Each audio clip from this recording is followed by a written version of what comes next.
I'm Jim Eskin, founder of Eskin Fundraising Training, and we are proud to bring you this brief video. To give you a little background on myself, in 2018, after a very satisfying career leading the advancement programs of 3 higher education institutions, we launched Eskin Fundraising Training to empower professional and volunteer nonprofit leaders to overcome the fear of asking for gifts and to more effectively raise money for their noble missions that touch, improve, and save more lives.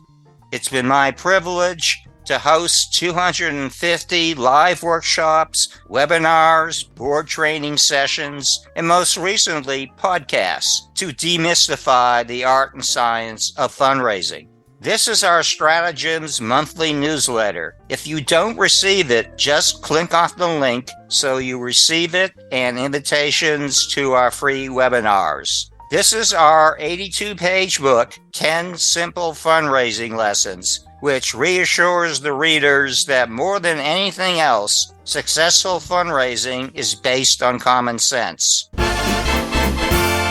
Now let's move to the highlights of this video. 10 ways to boost your year-end push. Simply put, 'tis the season to raise more money for your favorite nonprofit or cause. Nearly 1/4 of annual giving occurs in December, and 10% of all giving happens in the last 3 days of the year. Organizations of all sizes and different missions can and should reap the benefits. Based on my experience helping lead advancement programs at 3 institutions of higher education, and now serving as a consultant trainer working with a multitude of nonprofits across the country, we are highlighting 10 actionable steps in this short video. Act swiftly because precious time is running out. Number 1, be available. It is very common for nonprofits to give staff and employees much-deserved time off at the end of the year to enjoy the holiday season with family and loved ones. But it is crucial for nonprofits to make sensible arrangements so development officers and gift processing staff may be accessible to donors seeking to bring closure to year-end gifts.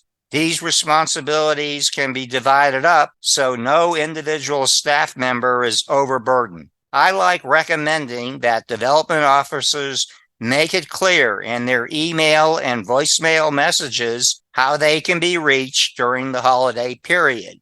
Many gifts are increasingly made online, and understanding that processing systems may be challenging to some donors, it is music to the ear to actually speak to a person. This will be well received by donors and reinforce their intentions to make gifts. Remember, the last 3 days of the calendar year are particularly crucial to be available to donors. Keep up with IRS rules. A charitable gift is considered made on the date of delivery. The date a charitable gift is made can be critical to the timing and valuation of the donor's charitable contribution deduction. In general, a gift is made when it is delivered to the charity and ownership moves from the donor to nonprofit. The concept is simple, but there are complex rules that have developed to deal with special situations. In the old days, when mailing checks were common, the pivotal marker was when the envelope gets deposited in the mail, not the date on the check. With so many gifts being digital, the date and time of credit card and computer processing is crucial, such as December 31st, 11:59 p.m. There are other technicalities to learn, such as the gift of stocks, donor-advised funds, and other assets.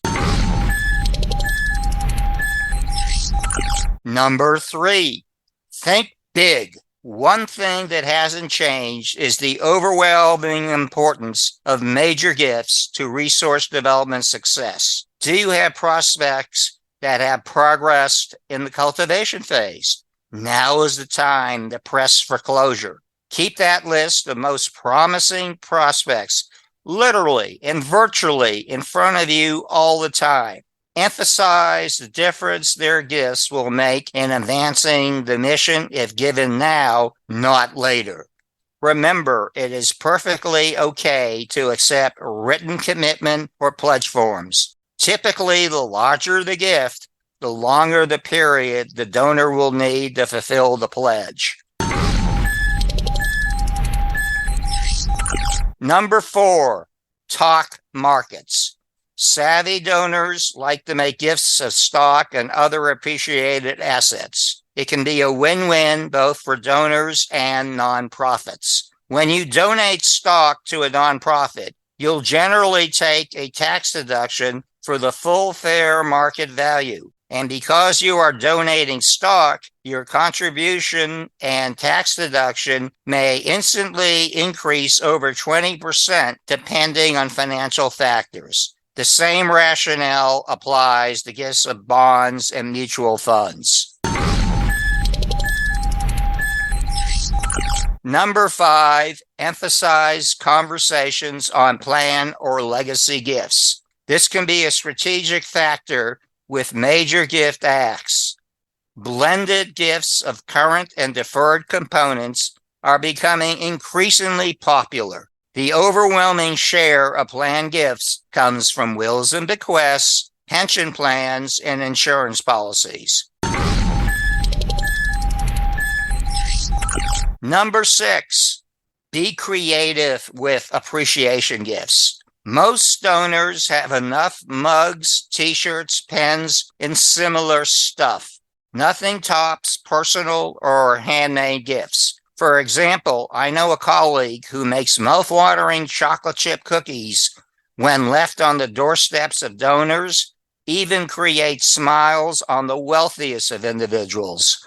New technology is opening doors to new and effective techniques, such as emailing impact videos showing progress on moving the mission forward. Number 7, clean up databases. This remains a thankless, endless, but absolutely essential function. Keep in mind that donors who contact you to update their contact information need to be noted to be received special attention.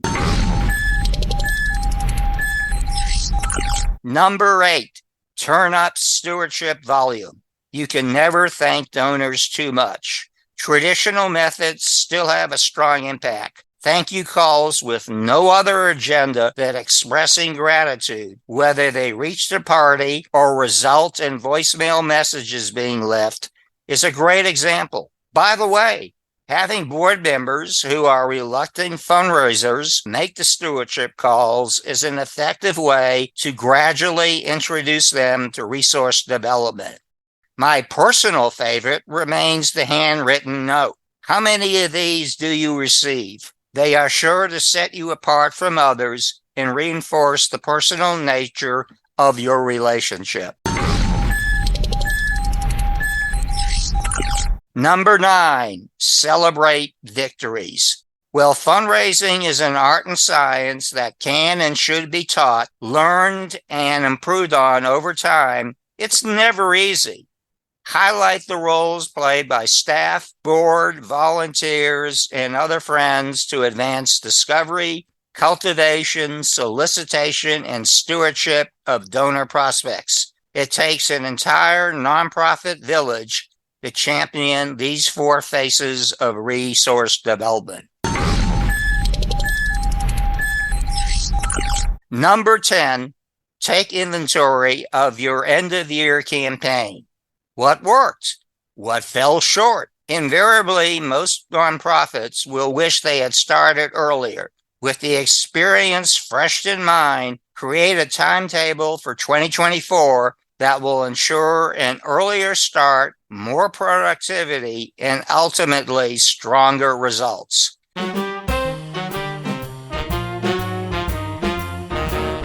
Now, this is not an exhaustive list, but we can assure you that implementing these steps will make a tangible difference in your year-end results. In closing, we want to remind you of the wisdom of the late poet Maya Angelou, who said, "People will not remember what you said. They will not even remember what you did, but they will never forget how you made them feel." Our job in fundraising is to make donors feel like the most important people in the world to our organizations.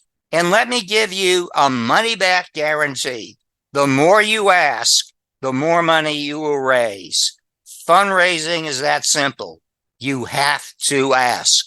We appreciate your leadership, service, and commitment to improving the world. Know that your leadership, your commitment, and time makes a profound difference. And so Eskin Fundraising Training wishes all of you the best for a healthy, happy, and rejuvenating holiday season. And we wish you the best for living the spirit of Abraham Lincoln's better nature of our angels. Thank you for your time.